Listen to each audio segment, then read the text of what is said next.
Now, this really gets to the guts of it. This is something I'm going to have you guys do for sure. If you're given a sequence, and let's just pick a rule out of the blue sky.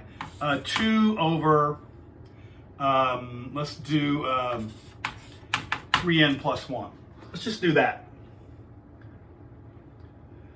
If you're given the rule, you should not have any difficulty generating the terms of the sequence. When n is 1, this is 2 over 4. When n is 2, this is 2 over 7. Notice we're adding 3 each time. The numerator is always going to be 2. Add 3 each time. When n is 3, this is 10. 2 over 13. 2 over 16. 2 over 19. And so on. So if you're given the rule, generating the numbers themselves should not be difficult at all. The issue comes in, and this is where it really gets creative. What if you're given the terms and you're asked to come up with the rule that generates them? Suppose we have 2 over 1. This is given. 4 over 3. 3 over 5. Oh, sorry, 8. That's 8. 8 over 5. 16 over 7. 32 over 9. 64 over 11, and so on. There are several little rules of thumb, little techniques to keep in mind when you're doing this. One of them is that, and we need, so let me write this better here. So given the rule, we want to find the term, the rule that generates them.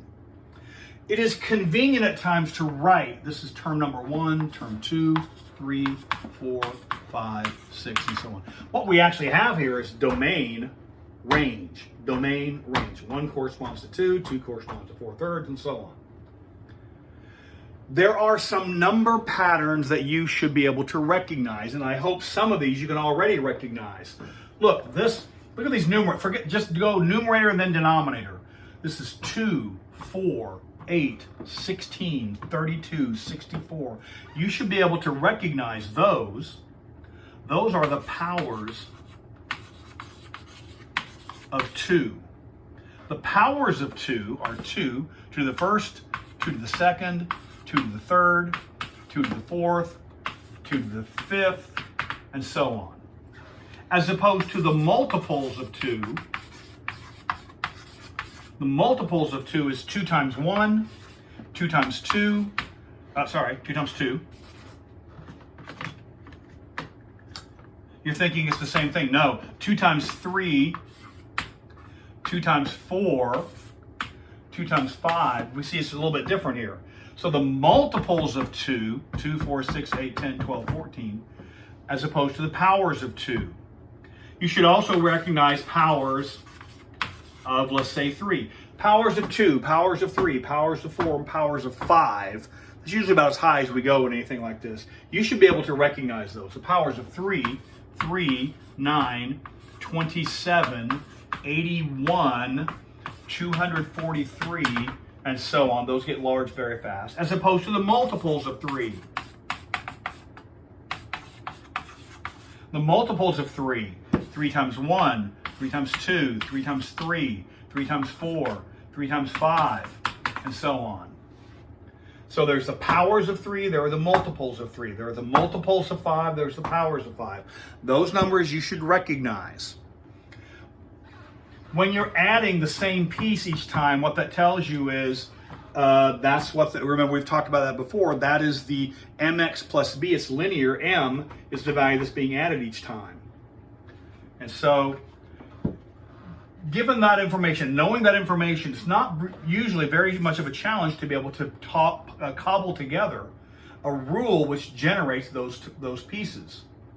Now, another sequence of numbers you should recognize just are the even numbers. Evens are the same as the multiples of 2. Evens are 2, 4, 6, 8, and so on. The odds are 1, 3, 5, 7, 9, and so on. A rule for the even numbers is simply 2n. When n is 1, this is 2. When n is 2, this is 4. When n is 3, this is 6, and so on. The odds, the way I have them written here, is 2n minus 1. When n is 1, this is 2 minus 1 is 1. When n is 2, this is 4 minus 1 is 3. When n is 3, right, this is 6 minus 1 is 5, and so on. So this is a generic statement for the even numbers. This is a generic statement for the odd numbers. In fact, that's what's happening here. Let's go back to multiples. Multiples of, let's say, 5. The multiples of 5, the way you write that is 5 times n. They're multiples of 5. But when you talk about powers of 5, you would write that as 5 raised to the nth power. Those are different. This would be 5, 10, 15, 20, 25, multiples of 5. This is 5, 25, 125 is 5 to the third. 5 to the fourth is 625. 5 to the fifth is 3,125, I think. Don't make me swear to that. But these are the powers of 5. These are the multiples of 5. These are the odd numbers. And so the nth term, the generic term, the denominator is 2n minus 1 because those are the odd numbers. The numerators are these are the powers of 2. Well, if the powers of 5 are 5 raised to the n, the powers of 2 are 2 raised to the n. And this is an expression for the nth term of this sequence. This is a rule that generates that sequence. We say a rule because there are other rules that would also work. There are many answers possible. All right?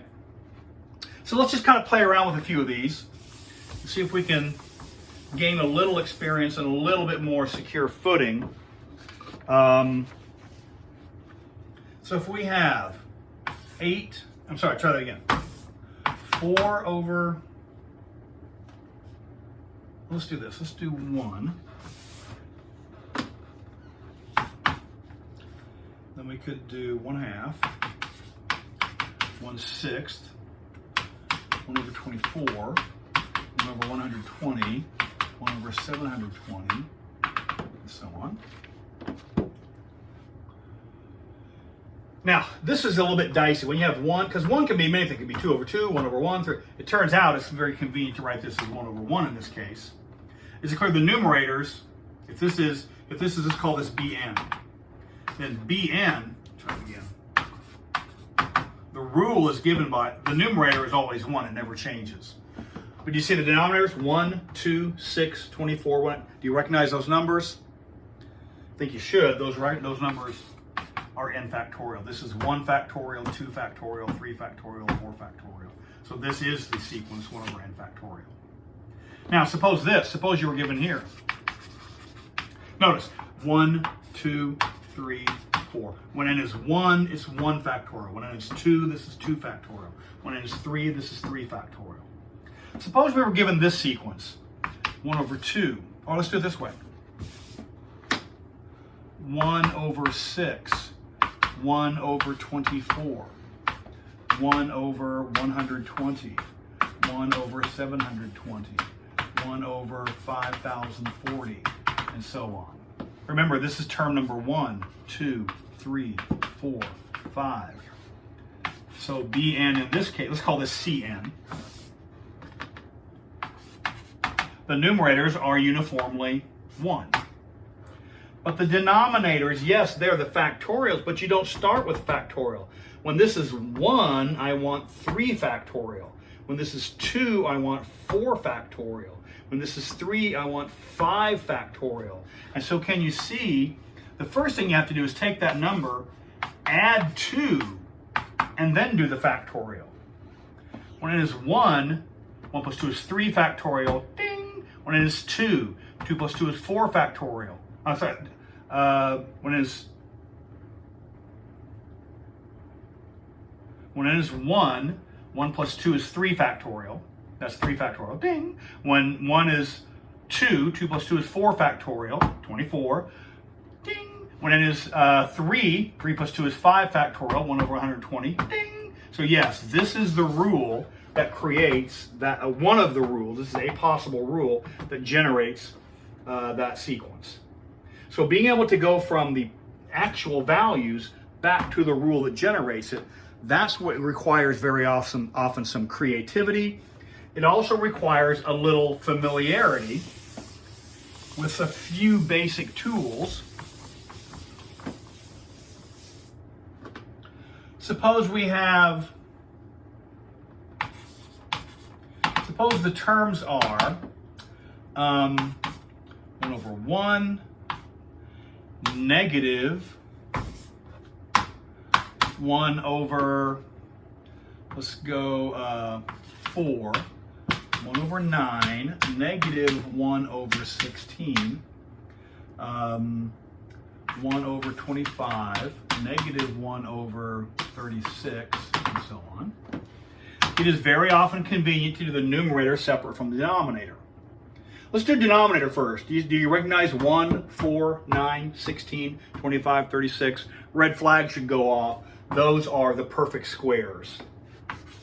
When n is 1, it's 1 squared. When n is 2, it's 2 squared. When n is 3, it's 3 squared. When we have n, it's n squared. Those are the n squares. All right? But the numerator is not simply 1. It alternates between 1 and negative 1. Here's how to handle this alternating. It's 1, then negative 1, 1, then negative 1. Take negative 1. So we have negative 1. Either raise it to the n or the n plus 1. It's one of those two. And I never try to memorize which is which. I just see which one works and then use it. Look, when n is 1, this is negative 1 to the first power. Negative 1 to the first power is negative 1. When n is 2, negative 1 squared is positive 1. When n is 3, negative 1 to any odd numbered power is negative 1. When n is 4, n to any even numbered power is positive 1. Negative 1, positive 1. This works the other way. When n is 1, 1 plus 1 is 2, negative 1 to the second power is positive 1. When n is 2, 2 plus 1 is 3, negative 1 to the third power is negative 1. And so you get the other alternating. This starts even on, negative, positive, negative, positive. This starts positive, negative, positive, negative. So just choose whichever one you want. And I don't try to memorize which. I just put one in and see if that's the one I want. Is when n is 1, does this give me a positive 1? No, so that's the wrong choice. When n is 1, this is negative 1 squared. Yes, that's the one you want. So I don't worry about trying to know beforehand which one I have to pick. I just try one. If it doesn't work, I try one of these. If it's not, it's got to be the other. And so whenever you have this alternating series, positive, negative, that's alternating.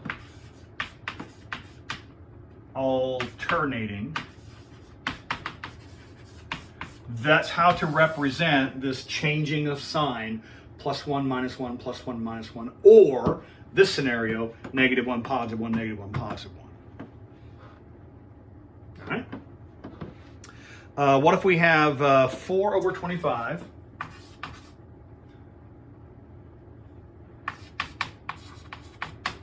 Then we have 8 over 125. Then we have 12 over 625.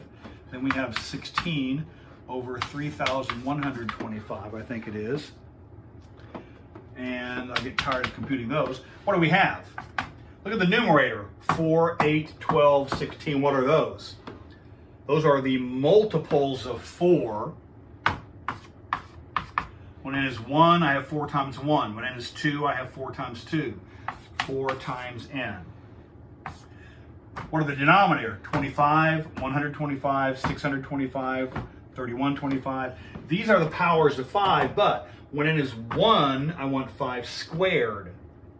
When n is 2, I want 5 to the third. When n is 3, I want 5 to the fourth. Is it clear? I want 5 raised to the n plus 1. You're off by 1.